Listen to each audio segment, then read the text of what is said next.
Hi, everyone. Welcome back to the Air Canada Centre. Paul Hendrick and Bob McGill as we get you set for the Sharks and the Leafs. And Bob, simply put, something's got to give. The Sharks are mired in a 4-game losing streak on this road trip. They're a tired hockey club, but they're battling for a playoff spot.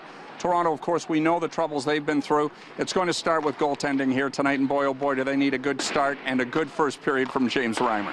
Well, they do, and I would expect you're going to see a good pushback from the San Jose Sharks today, as you alluded to, Paul. 4 consecutive road losses, and you know, it's something I think that they're pressing right now. I'm sure the general manager, Doug Wilson, my former teammate's been around the last couple of days, and they got some heat on them right now as Phoenix is nipping at their heels. But James Reimer, 1-3 in his last 4 starts, and you know, he's got to come up with a big save early in the hockey game, and I think that to instill some confidence in not only himself, but in his teammates within the way he can play here tonight. So a huge game, to say the least. Leafs got some balanced scoring on Tuesday against the Devils. Their top 3 lines each had a goal apiece, including Tim Connolly. I like the way he got his goal, and a little bit of a grit kind of goal going to the net and redirecting it in past Marty Brodeur. Well, you're right, Paul, and I think that over the course of the last few games, he's got 2 goals in his last 3 games, including that overtime winner in Edmonton, and I think hopefully that's a bit of a spark for him to get, you know, his line going. And I think that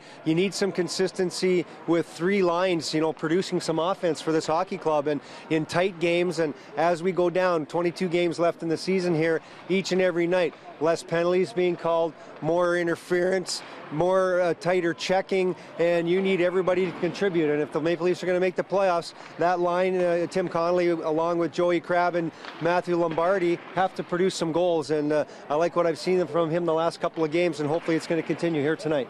Carl Gunnarsson came to training camp ranked 7th on the Leaf depth chart in terms of blue liners. He is obviously one of their top pairings alongside with Dion Phaneuf. What did you like about him as he came back from that ankle injury the other night for the Maple Leafs against the Devils? A steadying influence, and I think that that's the thing that Carl Gunnarsson, you know, brings. He's not the biggest guy. He's not the most offensive guy. He just gets the job done on a consistent basis, and I think that's, you know, a good sign for this hockey club as they move forward. I think that you saw in those 3 games when you went to Western Canada how influential he can be for this hockey club, and, you know, they gave up 14 goals in those 3 games, and, you know, he comes back in, and yes, they give up 4 in that overtime loss to the Devils, but I thought he played very strongly and really settled things down, and I think that he allows Dion Phaneuf to play the way he's able to play, because I think he's a very calming influence on the way Dion plays in the game. So the Leafs and the Sharks tonight on TSN. Game time will be 7 o'clock. We here at Leafs TV will kick it off with Gate 5 Live at 6, followed by our Molson Canadian Leaf Nation pregame show at 6:30. On behalf of Bob, I'm Paul. Thanks for watching. We'll see you back here at the rink tonight.